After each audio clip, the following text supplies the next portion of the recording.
Good evening, this is Rashad. Would you come to you live from the YouTube channel as I continue on my part series on the week that was college football history and review, the 1966 college football season, week 7, October 29th, 1966. There was a game that was played on October 28th, 1966, between Miami and Southern California, where Miami pulled off an upset, beating number 5 Southern California 10-7 on Friday, October 28th, 1966. Number 5 Trojans must have suffered jet lag on their first ever trip to the state of Florida. Tough Miami defense limited USC to only 81 yards rushing. Sole Trojans touchdown came in late in the last 3 minutes of the first half as halfback Rod Sherman's 6-yard option touchdown pass to end Ron Drake capped 59-yard aerial drive early in the second quarter. Kings defensive back Jimmy Dye had picked off USC quarterback Toby Page's pass and made 21-yard return to the Trojans' 39-yard line. So Miami quarterback Bill Miller's 2 passes to wide receiver Jerry Donnan and halfback John Acuff's 10-yard run moved it to the 6-yard line. A bobble forced it to accept the kicker Ray Harris' 28-yard field goal. Hurricanes trailed 7-3 at halftime. Late in the third quarter, Hurricanes fullback Doug McGee knocked Woozy in 2 previous games, which was key to the winning 58-yard drive, capping it with an 11-yard run and 4-yard touchdown blast on the first snap of the fourth quarter. The Trojans gained more yards, 250 yards, than Miami had allowed in any game all season, but USC fell twice in Miami territory. Mr. Pro died at 10-yard line in the second quarter, and Detroit was aided by a roughing penalty by its punter Rich Leon. Collision with punt rushers left him with compound leg fracture. USC's next threat was stopped at 32-yard line after the second half kickoff. Gibson beat Wake Forest 23-21. Virginia Tech beat Florida State 23-21.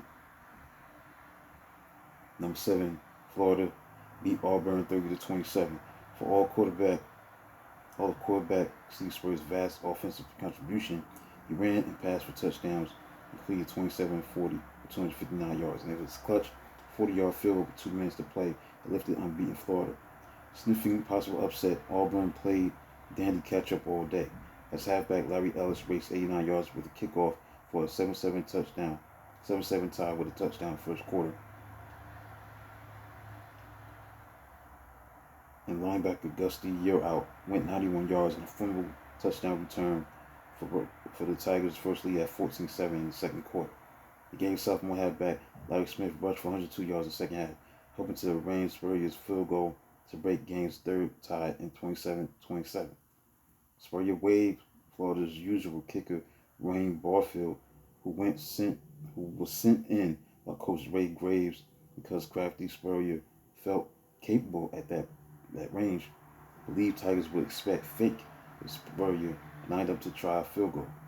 Whether Auburn believed Spurrier accepting Lacey square-toed shoe was part of his act or not, Spurrier used shoe to nail 3-pointer. Years later, wide receiver Richard Track would tell author Peter Goldenbach and Book Gold Gators that field goal caught the fancy of the nation, probably earned him the Heisman Award. Next, Georgia beat North Carolina 28-3. Tennessee beat Army by a score of 38-7.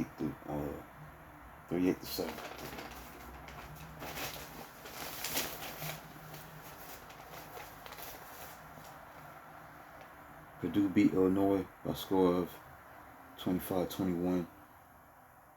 Notre Dame beat Navy 31-7. Missouri got shut out by Nebraska 35-0 as rolling up 271 yards rushing. Nebraska methodically beat proud Missouri the defense after the score's first quarter. Now early in the second quarter, fullback Pete Tatman, clutch burner all day, barreled over to score from 1-yard line.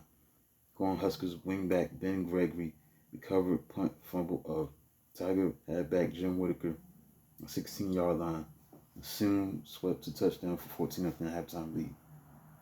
Missouri was held to 107 yards total offense, crossed midfield just three times against Nebraska's formidable defense. buttressed by ferocious nose guard Rain Malin, defensive tackle Carell Stitch. Southern Methodist beat Texas by a score of 13-12. Kicker Dennis Partee kicked 24 quarter field goals, his second 30-pointer coming with 18 seconds left to give SMU surprise win over downcast Texas. After quarterback Bill Bradley's great fake, tailback Chris Gilbert had raced 74 yards up the wide open alley to give Longhorns touchdown in the first quarter. But errant low conversion kick by kicker David Conway started Texas' downward spiral. So Mustangs wide receiver Jerry Levius gathered in quarterback Mike Livingston's 10-yard touchdown strike in the second quarter. But Conway made 31-yard field goals to put Texas in front 9-7 at halftime. Now Conway extended the edge to 12-7 in the third quarter, 45-yard three-pointer. Trailing 12-10 in the fourth quarter, Mustangs defense was shoved to the 32-yard line, but defensive lineman George Wilmot fell on a fumble coughed up by Steers quarterback Bradley. Early in the third quarter, Bradley had bungled touchdown opportunity at SMU 1-yard line.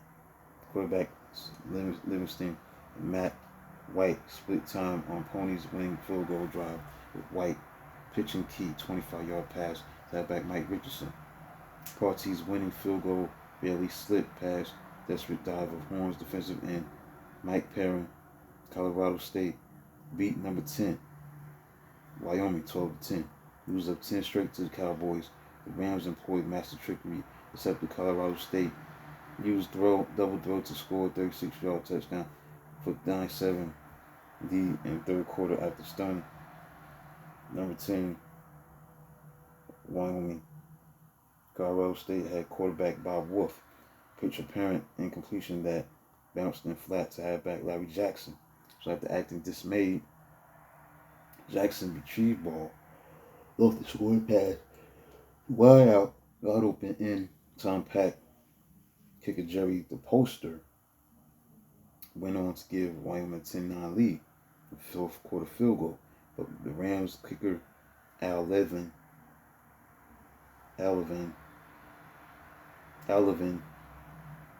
countered with his own three-pointer in the last 2 minutes after the Cowboys fumbled away punt at own 44-yard line.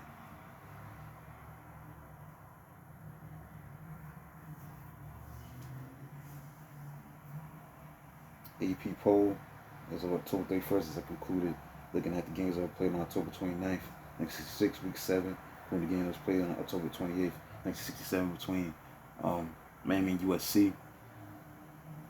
The AP poll is October 31st. Number one was Notre Dame. Number 2 is Michigan State. Number 3, UCLA. Alabama. Number 4, Georgia Tech. Number 5, number 6, Nebraska. Number 7, Florida. Number 8, Arkansas. Number 9, Southern California. And number 10, Tennessee.